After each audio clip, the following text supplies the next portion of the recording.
Welcome to this week's edition of the Casual Shooter Podcast. This week you have me, your host, Dave, and Leo. Hello. We also have a guest. This week we're going to welcome Daniel Anderson. You may have heard his name before. Well, maybe not the Anderson part. He is actually the winner of the Hunter's HD Gold glasses, and he just went to Nationals for his first time ever. Daniel, go ahead and say hello and take a minute to introduce yourself. How's it going, everyone from Podcast World? Like Dave said, it was my first Nationals. I've been shooting USPSA for about 8 months now, and like they say, don't be a little bitch. So I figured I'd jump in and do it. Awesome. I love it. And we'll get into that in a minute. We'll get into that whole Nationals thing and how you got there and all of that. First off, as you're well aware, because you've listened to more than one episode that I can determine, we always ask the get to know Daniel questions. Question number 1, favorite movie? Yeah, that's a hard one to narrow down. I've really I've had to think about that one, and I couldn't narrow it down to just one. So. First favorite movie of all time would have to be Tombstone. I guess I'll be dating myself, Okay. but so I actually wore out 2 VHSs of Tombstone growing up. I watched it so dang much. Wow. Second favorite At least it movie wasn't Betamax. would no, not going back to Betamax. Second favorite movie would probably be Kingdom of Heaven I'm not familiar with that one. with the Crusades. Awesome movie. What man is the man who does not make this world better? One of my favorite quotes. Yep. Okay. Very good movie. You should watch it, Dave. It's got Legolas in it, though. It has who? What? Orlando Bloom. Okay. All right. Favorite book? Favorite book is going back a ways. That was also a hard one to narrow down. I very avid reader, but it'd probably be On the Road by Jack Kerouac. Okay. What's that about? It's kind of a 1950s beatnik book, basically. It started like the beatniks. It's about traveling across America, finding yourself, and seeing this beautiful country that we have. Okay. All right. Favorite historical figure? Historical figure, and my favorite president was Theodore Roosevelt. Talk softly and carry a big stick. Oh. There you go. Okay. And also, he always impressed me. I'm a really big fan of the national park system. I grew up traveling around the country with my grandparents, and I've been to probably about 90% of the national parks. I've been to 49 out of 50 states, and his whole setup with the national park system and his conservation with John Muir, it really kind of it's always stood out to me. He's always is an honorable warrior, you know. With the Rough Riders. So and, what state and are all you that. missing? Hawaii. Can't drive there. Yes, Cuba. Okay. No, not Cuba. Hawaii. Definitely cannot drive. Well, I mean, guess you could try. there are some boats that are amphibious. I mean, vehicles that are amphibious. I don't know that I would trust it in the ocean, though.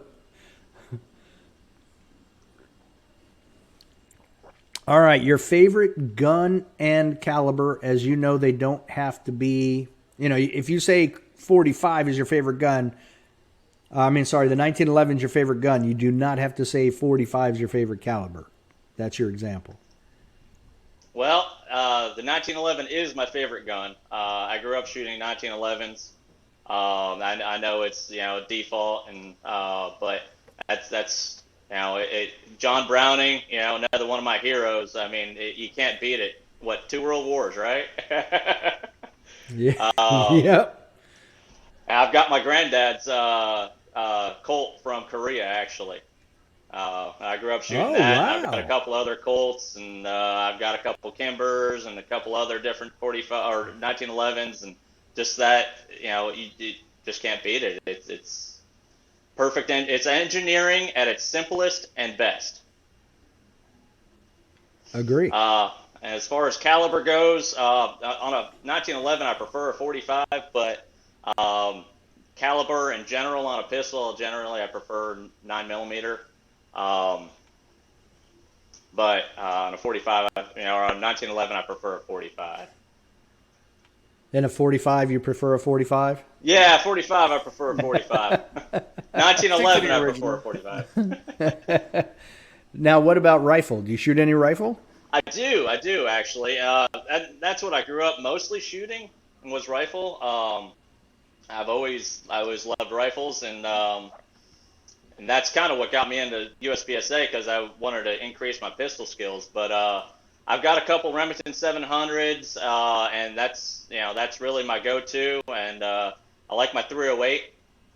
Um, that range over there at the CMP. I don't know if you guys have been to it before, but they've got a 600-yard range there, or up to a 600-yard range, and then they've got a steel, kind of staggered steel stage out there, or steel range. It's beautiful range, though. It's one of the most technologically advanced ranges in the country.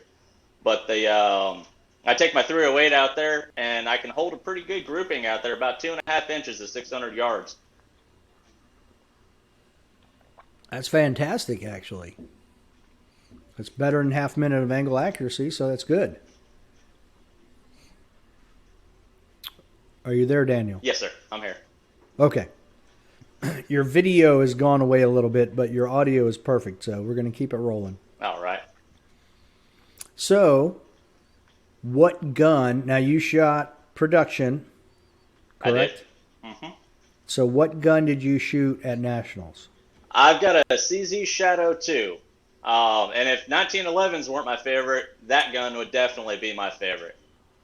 Um, I started shooting with a PPQ in USPSA, but I realized that I needed something a little bit heavier. And that Shadow 2, my God, it is one of the most accurate pistols and most beautiful shooting pistols I've ever had. It's awesome. Okay. Have you done any modifications to it at all? Oh, most definitely. I'm a tool and die maker and programmer, a machinist by trade. So tinkering is kind of part of my forte. Um, I've I've changed about all of the internals except for the barrel, I guess. Wow. Goodness. The barrel and the extractor. That's about it. Yeah. Holy cow. Okay. But it's got one heck of a trigger It's a on it. little bit more than just tinkering. Well, So it's really a Daniel Shadow 2. yeah, we like to have fun.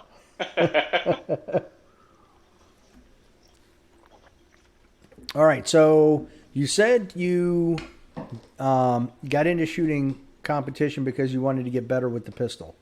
At what point in your life did you make that decision, and how did you go about doing that? Well, um, so I grew up shooting. I've been shooting ever since I can remember with my family members. I grew up in a very military family. I didn't serve myself, but most of my family members had. I did. The only reason why I didn't is because I've got asthma and have to carry an inhaler with me. The recruiters didn't like that too much, but so shooting's always been in my life, and as far I was always really good with a rifle, whether it be high caliber or even ARs or anything like that. But pistol, I was always okay. Um, I grew up watching Top Shot and seeing these guys with these pistols and doing all this crazy stuff. Um, I started watching some videos of USPSA when I was younger, and I'm just like, okay, Rob Latham, the goat, man, the goat. Yeah, yeah. I mean, he's been around before video, um, so and I I think always, even before silent movies. right? It was awesome to meet him at Nationals. It was freaking, oh my God. All the people that I met at Nationals, it was just phenomenal. With Rob Latham, I mean, he's 72 years old and one single stack. He's, How does that happen? That is amazing on his end. it's That is impressive. amazing. It was awesome Yeah. to watch him shoot too. It was very humbling, let me tell you. I did not realize he was 72. Yeah. Yep. Wow. Okay. All right. But, Well, none of us have any excuses. right? Wow. I mean, If he's once you moving, he's say it, it shooting. kind of takes it all out of there. And I had excuses before. That's crazy. Yeah, I was tracking the statistics each day, and he was in the top 5 every day, so he was within reach. And I'm not sure exactly what happened on that last day, but he definitely moved from, I think, 4th to 1st. So good for him. That's amazing. Yeah, he brought it home hard. All right, so you kind of alluded to it earlier. What made you decide to go to nationals? Well, I've been shooting over at CMP now for about 6 months. I shoot at, I'm kind of centrally located to a couple of really good USPSA matches around here.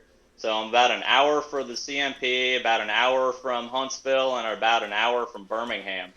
And they've got some really good matches at all 3 of those places. But I've been, I shoot CMP every month, and started talking to the range master down there, and some of the other guys that work down there, and set it up, and they're just like, yeah, come out and do it. We've got a couple spots, and I was a little too late to get the spots, but I was able to squeeze in and get one. And I'm like, well, the opportunity's here. You don't, I know I'm not going to be in contention to win, but, maybe I can win my class or at least get high up there and see where I stand, with these top shooters, and, just get out there and have fun and the experience. The experience. That's what it's all about. Having fun in the experience. Yeah. Yeah, that's what last year was for me. Same thing. So did you get an opportunity to watch the Super Squad at all? I did. I did. The first day, I watched them for a while because they're shooting on alternate schedule for me. So I was shooting AM, Okay. PM, AM, and they were shooting PM, AM, PM. So I was able to watch them the first day and the third day. And it was golly bum. The way they had this the Super Squad set up, they had the single stack Super Squad, and then they had, oh, lost you there for a second. We back? Yep. We're back. Good. Okay. They had the single stack Super Squad on one stage, and then following right behind them was the production Super Squad. And it was, it was a sight to behold. These guys are they're surgeons. And Yeah. it was awesome to walk stages with those guys and learn some of their tips and tricks, and just to meet them, shake hands, and kind of listen to some of their stage plans. It's like going out there and meeting your heroes. It's awesome. Yes, Leo met his last year. Yeah. I did. Yeah, it was pretty cool. Max, if you're listening, you're the man. He knows. He knows. So you think you're going to go back? I most definitely will.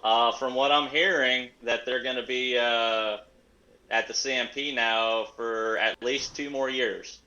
So I'm going to try to get out there. I'm trying to set it up with Troy to get some RO classes over at the CMP. and maybe end up working it next year. Oh, wow. Okay.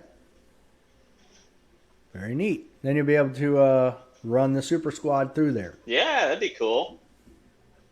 And make fun of us when we go through there, but it's fine. Yeah, but that's all good. Now you As guys, we learned the last time we went, we were like, oh, so yeah, if the super squad's shooting PM AM PM, now we know for the future. If you want to shoot near them, PM AM PM. Or if you want to watch them, then like you did, be Yeah. opposite. right? So Now you guys shoot carry So- optics, right? I do. Okay. And what do you shoot, I'm Leo? gonna start shooting carry optics. Sig P320. Okay. Awesome. So he's been shooting limited. Yeah. I'm It's building been a carry optics gun right now. And you shoot a Canic, don't you, Dave? I do. That's what I'm working on for my carry He optics. has been paying attention. Production champion right there. Yep. Yeah. Oh my gosh, he was awesome. He, He was very consistent throughout the entire match. that he was. So I don't think he had any penalties the entire match. no, he did not. No mics and no penalties. That's, So yeah, he was very consistent. I think his worst place on a stage was 16th. Jeez. Yeah, he was very, very consistent. Now, you talk about RO classes, but have you taken any shooting classes? Actually, I have not yet. I'm in the process of working on taking some shooting classes, and that's what I was talking with some of the guys at Nationals, and getting some names and some people that are fairly local. There's a guy over in Atlanta that I'm in contact with, and he's a GM production shooter, awesome shooter. He was at the practical shooter training group training up in with Stager a couple weeks ago, and I'm in the process of getting going to get some classes from him in the next month. So Tyler or Tyler something? no, it's Yankopoulos. Oh, okay, yeah. Yeah. All right. So and that Yeah, you're was- right. I think he was at the they had their big like summit, PSTG summit. Right. Okay. Now, have you sat down and taken a moment and dissected your Nationals performance? Yes, I have. Okay. I've learned a lot, and that's one of the main reasons why I wanted to go, is to go there and learn where I stand. And I've got actually the guy who was taking my videos, so I dissected my videos and go through and see where my positives and negatives, and I write down my negatives and I focus on my positives. But the guy who was taking my videos was the Alabama state champ, 3 years running. So Tony Donatelli, awesome dude. I was able to squad with some really cool guys. But he really helped me a lot and gave me some good pointers on things I need to work on and things I'm doing very well. Okay. So I went through your practice score stuff. I snooped, and I noticed your best stages were 17, 1, and 13. Do you remember those stages? I do. Any of them? Um, Okay. Can you tell me what they were? So a lot of them were big moving stages. Big moving stages, and then you had short mag changes on some of them. And those are the two things that I kind of excel at. Okay. So what do you what do you think went well with? What specifically did you do well to make those three your best? Was it just those two things? Well, A lot of it's your mindset going in. So number one, I was actually the first shooter on that stage, um, and it I had my stage plan. I went to my stage plan. I didn't see anyone else run that stage plan on that stage.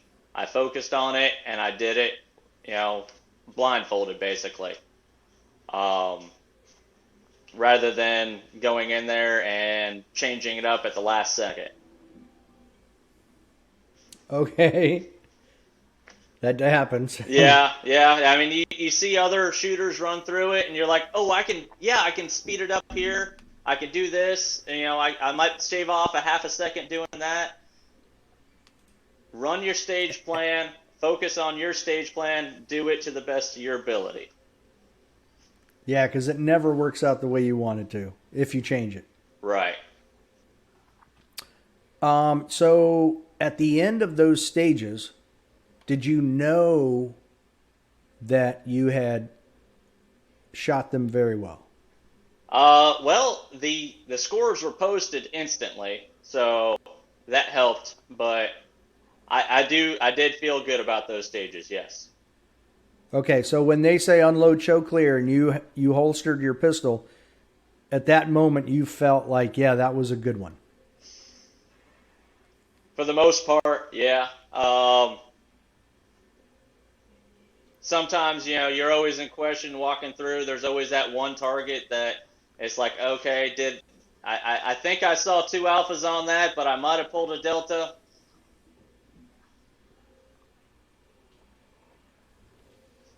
I've had that Okay. feeling more than once. The bad part is on steel, you know right away. Yes. You're Why like, I is it think that would still have been a there? delta. You're like, no, you just missed.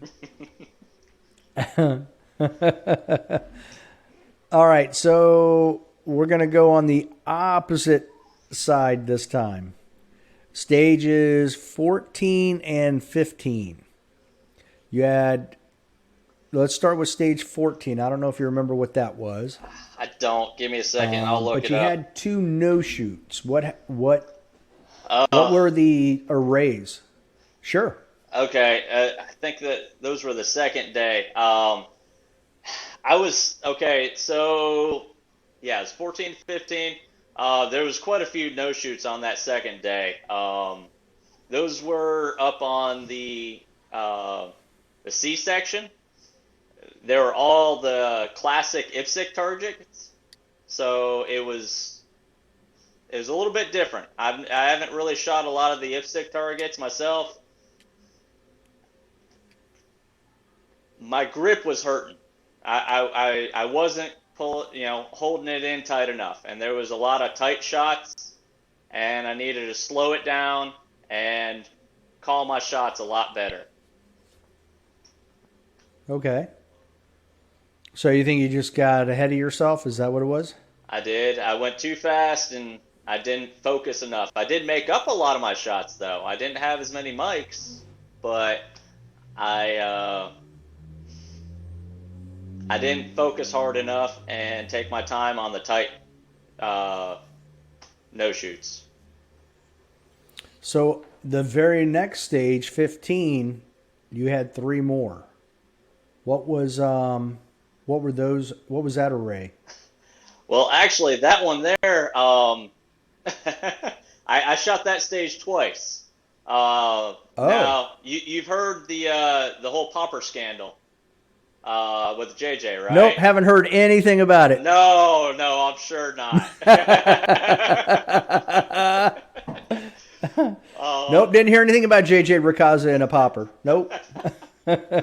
Who? so What?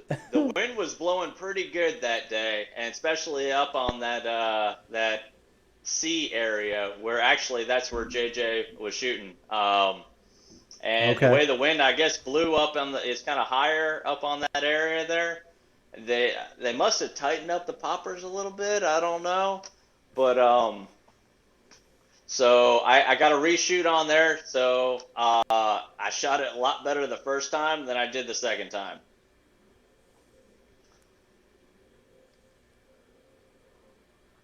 Yeah, I had that at the Virginia State match 2 years ago, where I don't know if it was the very first stage we shot. I think it was. And I was one of the first shooters. Same thing. I went through, I was calling my shots. Everything looked good, got done, unload, show clear. And they're like, someone pointed out I had a steel target standing, much like J.J. Rakaza. Mm-hmm.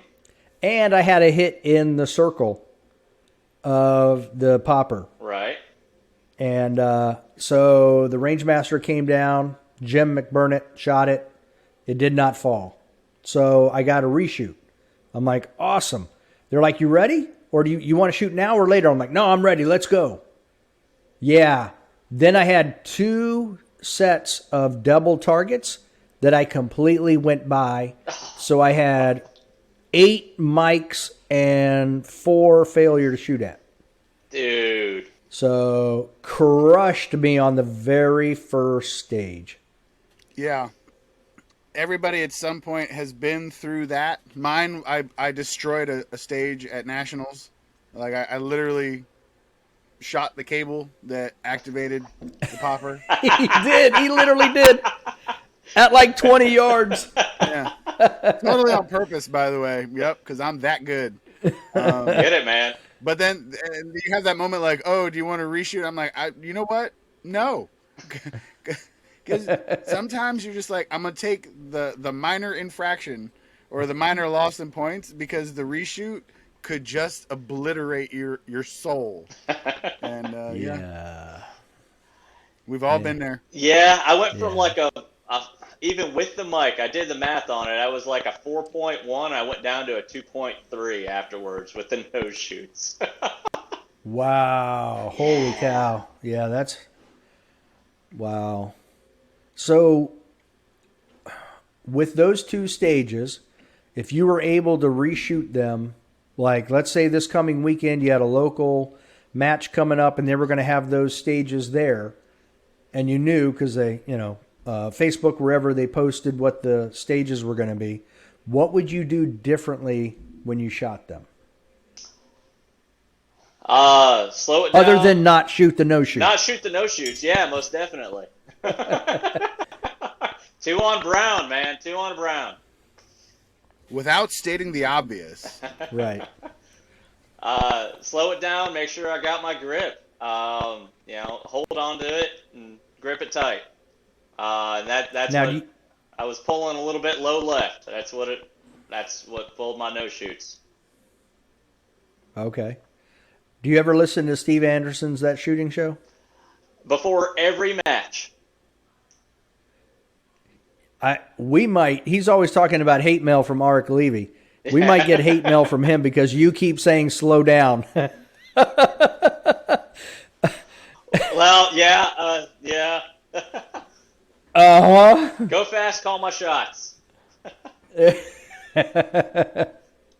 Oh boy. So what was your favorite moment at Nationals? Favorite moment at Nationals? It was probably stage, I think it was stage 4. It was my highest hit factor I've ever had on a stage. That was an 8.4.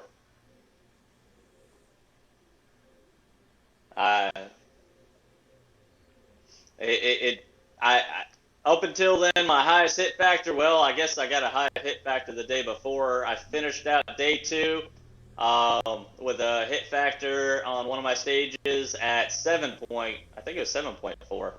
And then I got on, all right, so stage 4 is a fast burner stage. It is probably going to be a classifier, I would imagine, the way it was set up. So it's 4 targets, 2 with no shoots, and then you've got 2 open, 2 no shoots, and then you move about 2 yards, and then you've got another 4 targets with I think it was 2 open and 2 no shoots, and then you move about another 2 yards, and then you've got another 4 targets. I believe it was also 2 no shoots and 2 open targets. So it was a fast burner stage. But shooting production, you've got 2 mag changes. So, I mean, and you don't have a lot of room to do those mag changes. But JJ Racaza shot that stage, and I think he got a 14 hit factor. But still, shooting that in an 8.4 at my skill level, I was very, very happy.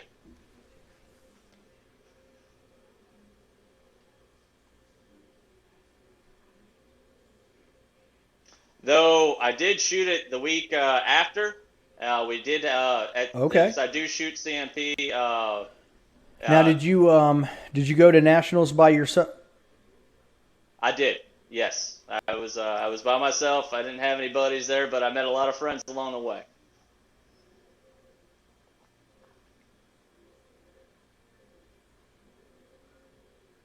Am I still there?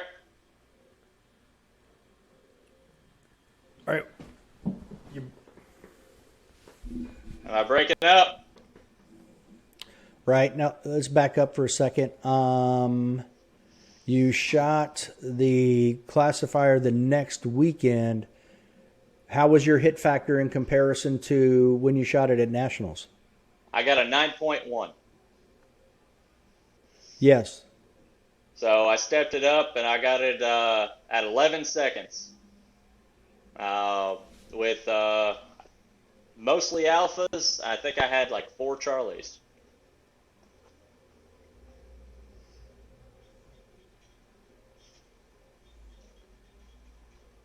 Much better than Nationals. Am I still there? Okay. And you said a 9 hit factor? 9.1. Okay. Very nice. Yes.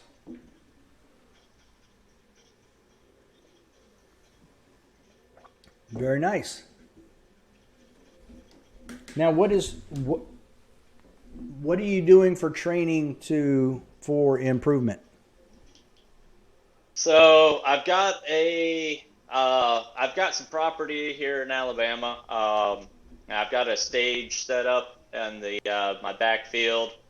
I've got 10 paper targets that I could set up for target stands. I've got some walls set up, and I set up certain stages, and I've got some steel set up. I've been doing about 100 rounds a week, trying to save ammo, and in between I do dry fire. So I'll run it through about 3 times in dry fire, and then I run it through once live fire, and then 2 more times in dry fire, usually, and then I'll break it down, and then I'll do another stage. Okay. Oh, how frequently during the week do you dry fire? I try to do outdoors dry fire. I do once a week, and then I do indoor dry fire 3 more days a week. So about 4 days total. And about how much time per session? Outdoor dry fire is probably about an hour and a half. Indoor dry fire is probably about an hour per session. Okay. Now, when you do those indoor sessions, are they more like skill related, meaning draw, grip, site acquisition, that type of thing? They are. A lot of the indoor ones, I'm doing more of a mixture between some of Stager and Joel Park's dry fire techniques, and then I'm doing a lot of Steve Anderson's. His first, I think it's first 12? First 12? Yeah. So I'm doing his first 12, and then I do a mixture of some of the other Joel Park and Stager's new book, some of their techniques on there. But definitely Stager's indoors, I do a lot of Stager's first 12. So it's a lot of grip, it's a lot of site acquisition, and a lot of reloads. Shooting production, you got to do reloads. Now, how do you like Joel's and Ben's new book? The way it's laid out is awesome. I I gotta move to those advanced levels, and I'm working on it, and it's helped me along the way. I'm shooting. I went from, well, I've been shooting for about 8 months, and most of my classifiers now, they're getting in between about mid B class. I'm a high C class shooter right now, I know, but I'm shooting now in more of the mid B class, and even a lot of my stages are getting into the A class shooting. So So you'd say all that dry fire and those drills are paying off. it's helping. You got to put more time in it, and that's the one thing with this sport. The more time you put in it, the more you're going to get out of it. That's for sure. It definitely takes some time commitment. Most definitely. Now, what are your shooting goals? Like, do you have any benchmarks where you want to be at a certain time, or? Well, I mean, by nationals, production nationals next year, which I don't know the date of when it's gonna be. They haven't announced that yet. But I'd like to at least come into that as a B class shooter, and then the year following at least come into that as an A class shooter. So, at least come up a class a year is my goal, if not faster. I don't Okay, sadly that's have, very similar to what I had. you But know, COVID kind of threw mine way off. That and the ammo pandemic. Holy cow. I can't find primers That's anywhere. yeah. And if you can, And you're paying 5 times as much. the price of primers, the price of ammo is just crazy. So, um, so you say you shoot three. So how frequently do you shoot competition matches? I know you said you're an hour between three different areas where they hold pretty decent matches, but how frequently do you shoot matches? I was when I first started was, well, the first couple of months I was shooting one match a month, and then I started shooting 2 matches a month, and then leading up to nationals I was shooting probably 3 matches a month, and then I even picked up a steel challenge match here and there. Now, what do you think about Steel Challenge? Well, I started shooting Steel Challenge when I first got into the USPSA. So I started that before I started USPSA, or started the full USPSA. And I like it. It's good for fundamentals. It's all stand and shoot, so it's all your grip. It's small targets generally. It's at distances, so it's very good for building fundamentals. You have multiple strings, um, but for a lot of the skills in general for USPSA, you need a little bit more movement.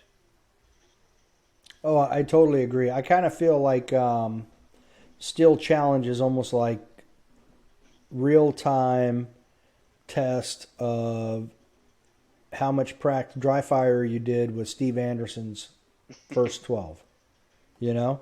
Right? So I like it for that reason. Definitely tests your draw, your grip, your transition, you know? Yep. So, and calling your shot. So I definitely like it for that. Do you use Steger's, I call it his warm-up drill, where Which he has you, I believe it's in the surrender, hands above, wrists above shoulders, and then you, at the beep, as quickly as you can, move your hand down and slap your holster? I haven't practiced that one, no, sir. I found that in one of his books, and I had always found that it took me like 2 to 3, 4 or 5 minutes to really warm up and get moving with, because I would always start with my draw. And then when I read that, I found that would actually, in about a minute to 2 minutes, I can be completely warmed up, ready to go, because it, what's the word I want to do or use? It sensitizes me immediately to the beep of the timer, because I put the timer where my gun would be in the holster. Like I clip it on right there. Right. So as soon as the beep goes, I swat the timer actually, and my goal is 0.3 of a second. That way I know that I've reacted at the start of the tone, because you know what Steve Anderson says, the tone's 0.3 of a second long. Right. So I want my hand at that timer at the time that it ends, so that I'm not wasting any time. I found it to be a very good warm up to start with. If I do that for about a minute, really about a minute and a half, then I'm kind of amped and I'm Right. ready to go. I didn't know if you had run across that in any of your readings. I haven't seen that one yet, but I would definitely will practice it.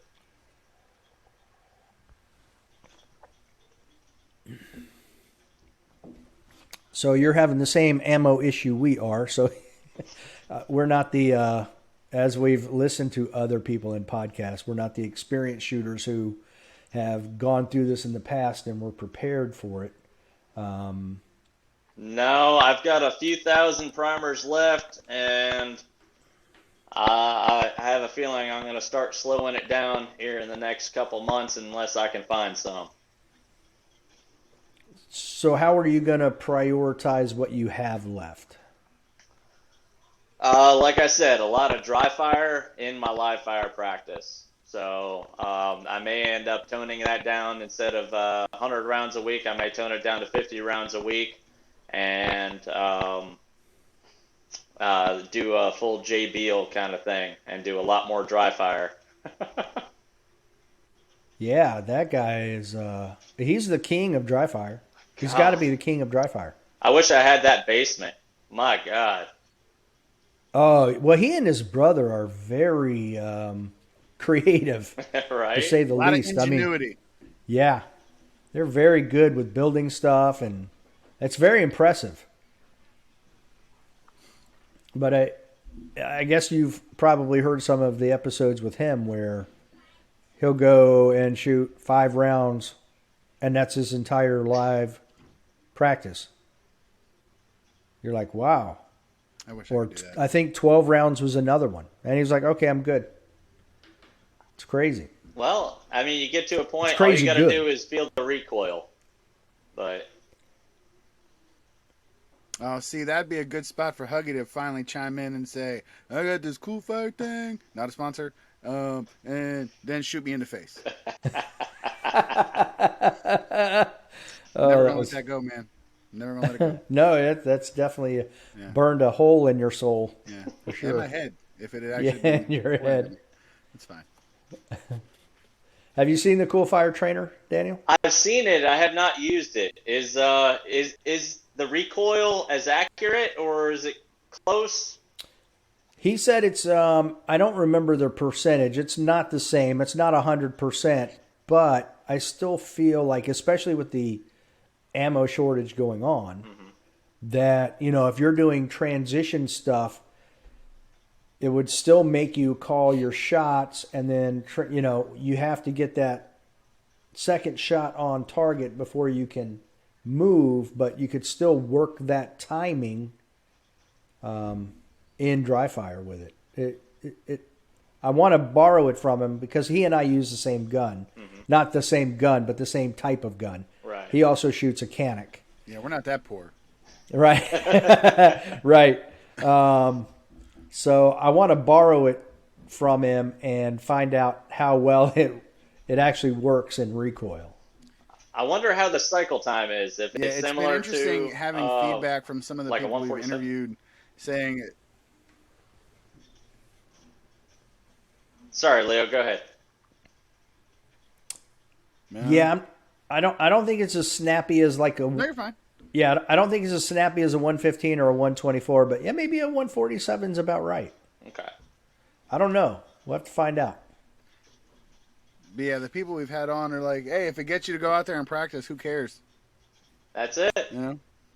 Yeah. So long as it gets you excited, it gets you out there doing it. The more time with the gun in your hand, the better you'll be. See, Absolutely. Totally agree. say that to my wife. I was putting an optic on my pistol yesterday, and she's like, "Do you really have to do that right now?" And I'm like, "We're just sitting here. Like, when you want me to do it? When you're talking to me? Like now you're talking to me, so I'll put the gun down. But you know, But just to be very clear, I do love my wife very much, and she's a very patient and understanding female. So, just put that out there. You just need to have her and Kevin Gorospe's wife have dinner or lunch or something sometime. I should ask him to do that. There you go. That's true. I have to call him.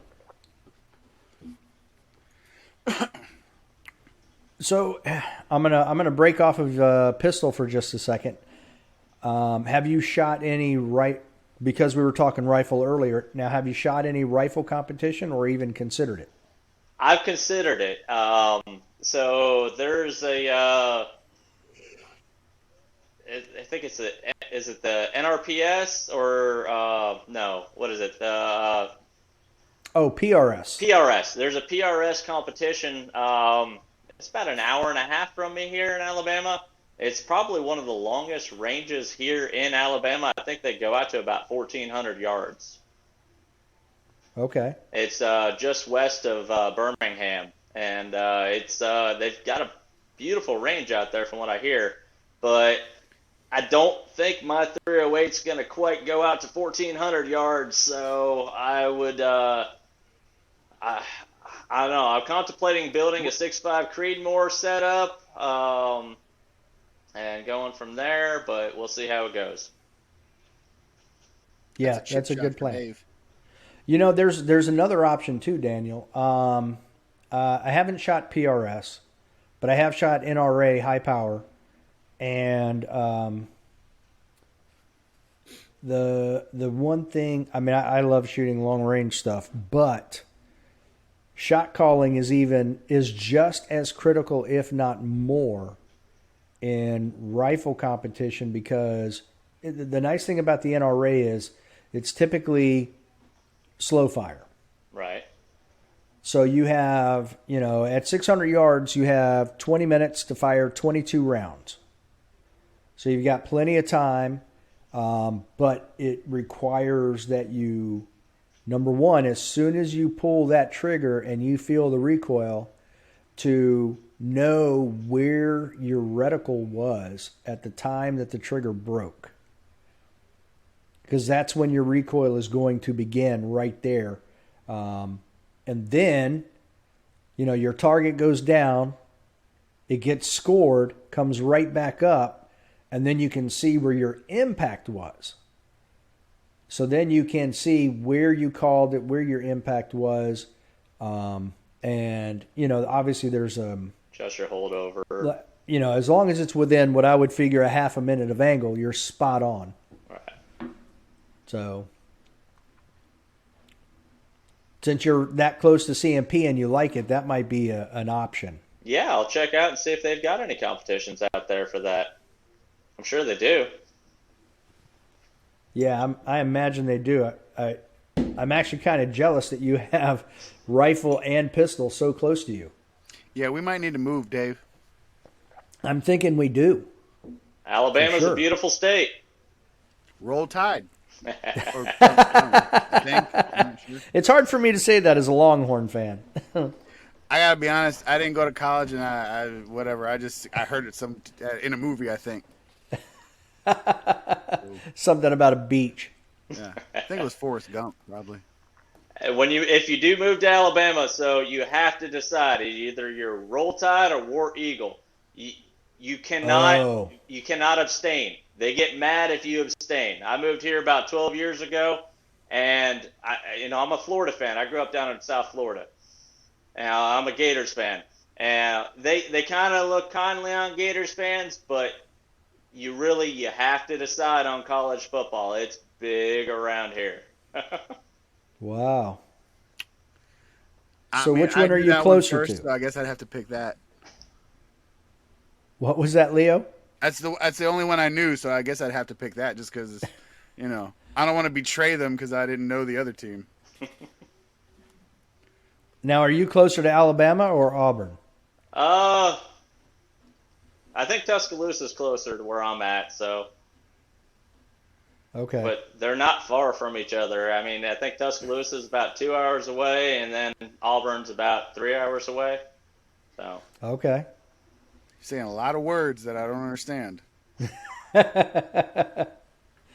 So how far is Hunter's HD Gold from you? Do you know? hey, he's out of Pelham, just outside of Birmingham. He's about an hour away. And I got to Okay. hang out with Brian quite a bit at Nationals, actually. Yeah. Yeah. He's an He's a good awesome guy. dude. Yeah, he is. My God, We're a that big band fan. setup he's got. Jeez Louise. Yeah, I want to. When we were talking to him, I wouldn't mind going and doing a live episode from his van. He's got the setup, let me tell you. Oh God, we hung out there after the third day when we got done shooting. Well, the Super Squad was finishing up, and I went up there and watched them for a little bit, came back down, and me and was it Chase Rains and Thick John Wick and Three Gun Kenzie and a couple other Tony Donatelli, the Alabama state champ, and a couple other good shooters. I mean, we just hung out there and hung out with Brian, had some Kona Gold. There you go. All right, so I gotta ask you the controversial question. Were you present for any of the drama? Actually, I was only about 20 yards from it. Yeah. Oh, Uh, oh, that's almost ground zero. yeah. But I had my earbuds in, so I didn't really know what was going on. I was watching the Super Squad Good on. answer. Yeah, stick with that story. Your I Honor, don't know, I man. don't know. I was watching the Super Squad shoot some of the last stages on the first day, and I saw Trevor over there, and I saw Mike over there, and they're hanging out with Brian at the golf cart, and I'm like, "Hey, dude, that's Trevor from Bang and Brass and Mike Foley. I don't think they like each other too much." I was talking to one of the other shooters that I shoot with regular, who was just kind of visiting. And then I just went back to focusing on the Super Squad, and I just left it alone. Smart. It's like a cobra and a mongoose. Yeah. They don't mix. Yeah. It's awkward. Goodness. That has created nothing but drama all across the web. Yeah, it seems like it's going to get interesting. I don't know. It doesn't bode well for the sport, and that's what I don't like. It just brings unwanted, negative attention to the sport. I agree. And this probably won't be popular either, but I don't think the 9,000 memes make anything any better either. But just saying, just throwing it out there. I think there are positive Anyway. ways we can make the sport better, but I think there's better ways that we could do it. More positive Sure. ways, anyway. Yeah, Absolutely. that is the goal. I think that most of us, if not all of us, have is to just keep progressing the sport, and that it doesn't help when stuff like that happens. Like, just don't be knucklehead. Just like, why engage? Right. But, Nothing to see. Move it along. Right. Now, what was the chatter? Because this would be the first nationals being held since the rules changes. What was the chatter down there about all the different rule changes? Were there any flashlights? There were some flashlights, and it was Okay.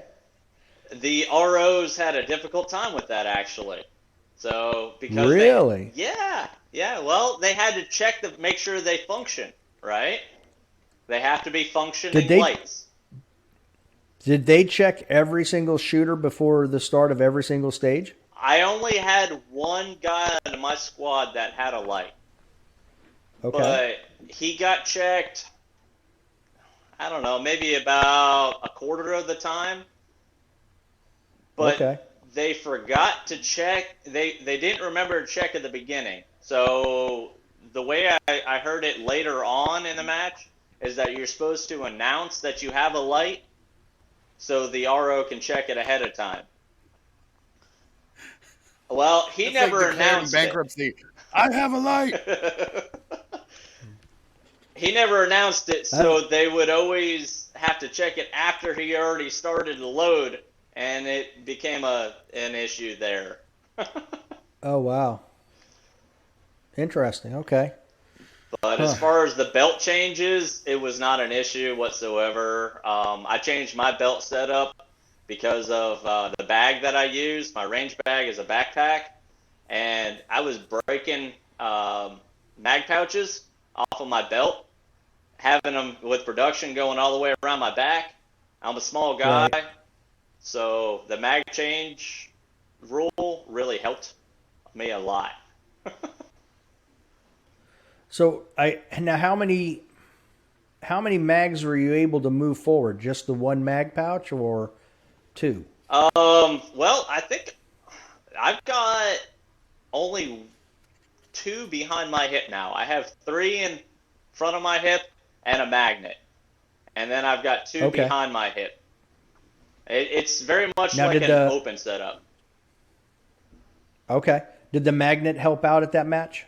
No, not really. Matt.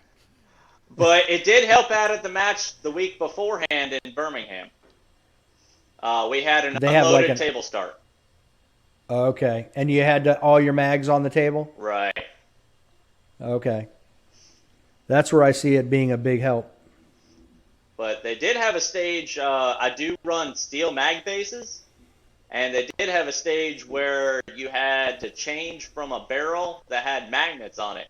So I was able to have my mag sticking up where everyone else had to have it laying down. That helped. Interesting. Okay.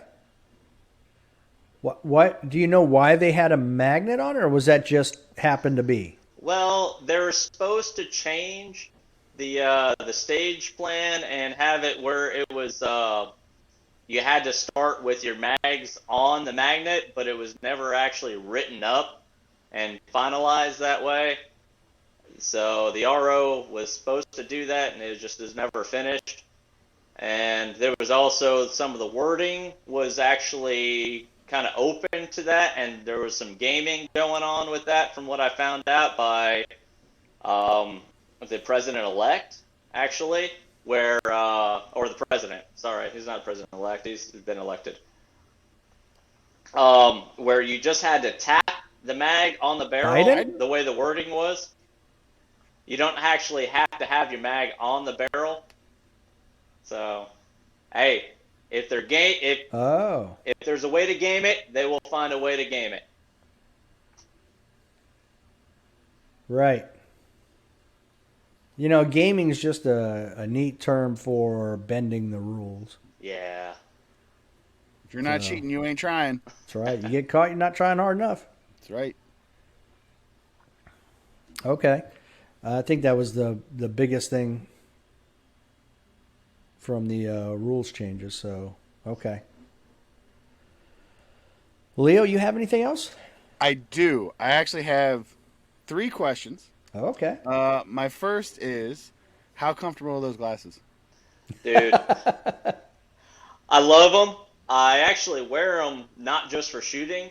Um, if it's I I've got 33 acres, and I work until like 5:30 at night, and I've got a bush hog and mow when I get home from work until dark. And they say they give you an extra hour of sunlight. They do. I'm able to mow Oh, until past dusk. Brian, you'll be happy to know that your product does what it says it'll do. yeah. So That's well a done. that's a Well, great cool. endorsement. So my next two questions, and then I got nothing.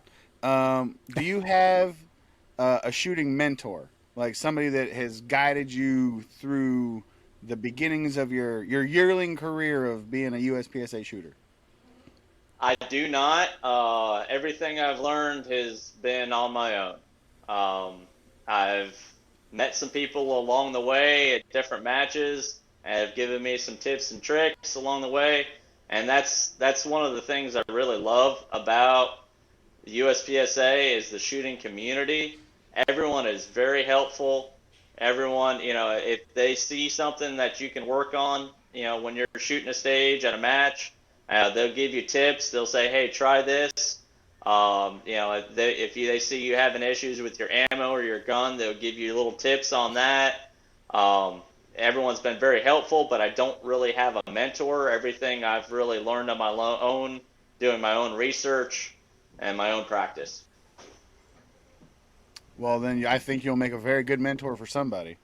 Not that was not my third question though. Third question is, would you ever shoot any other divisions, and or any other formats, IDPA, 2-gun, 3-gun, stuff like that?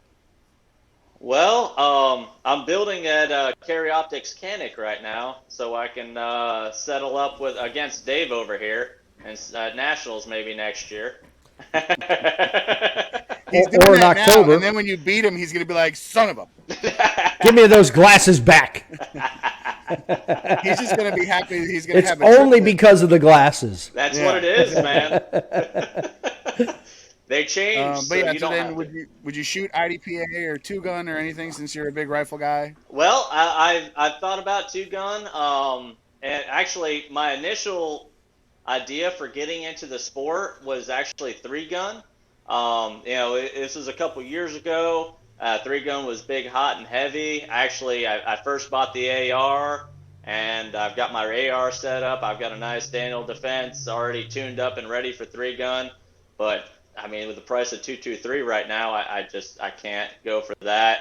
Now I've got a nice shotgun I've got set up for it. I picked up a Stager M3K, and I've got it all tuned and tweaked and ready to go. And then my last purchase was actually the pistol, which is what I shoot. So, Funny how life works out, you know. right. Well, I shoot those others around the farm. I've got some. I reach out to about 200 yards here, and I've got a nice little clay thrower here, and we have some fun on the weekends. But as far as I just competitions, figured that's how you said hi to your unwanted neighbors. they're not too close, Just be like, thankfully. "Pew!" Yeah. No, well, there you go. Yeah, 33 acres. They're not going to be, 100 yards down the road. Well, I don't know how his yard is laid out, Dave. I'm speculating. Three Well, gun yeah, was that's my all I plan. had. So yeah. They do have a practical So shotgun. you I just think I you might went shoot. full bore, most expensive thing you could do, 3-gun. You were like, yeah, I just want to spend a lot of money.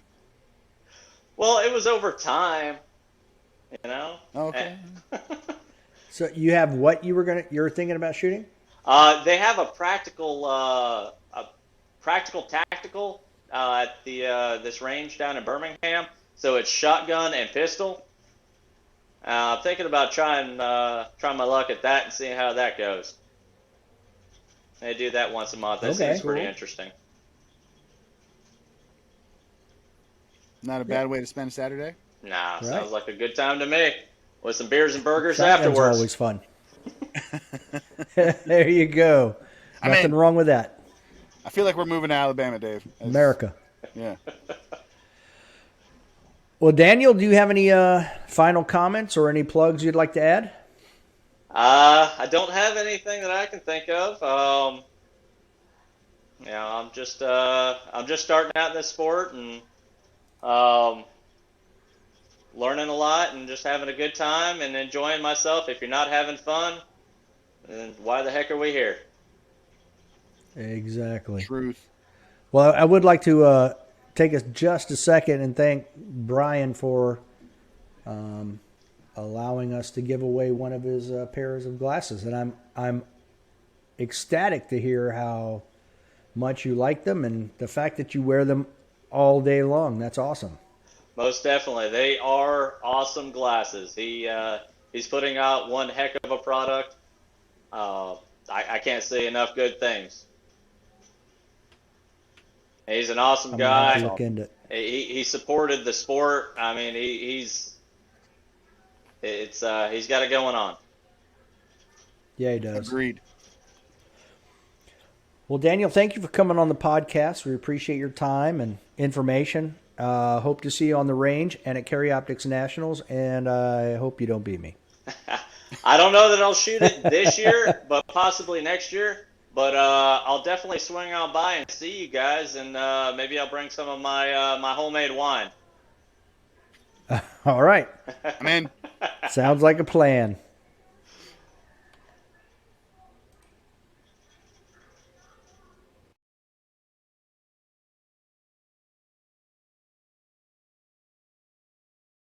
Until next time. Don't be a little bitch. Yeah.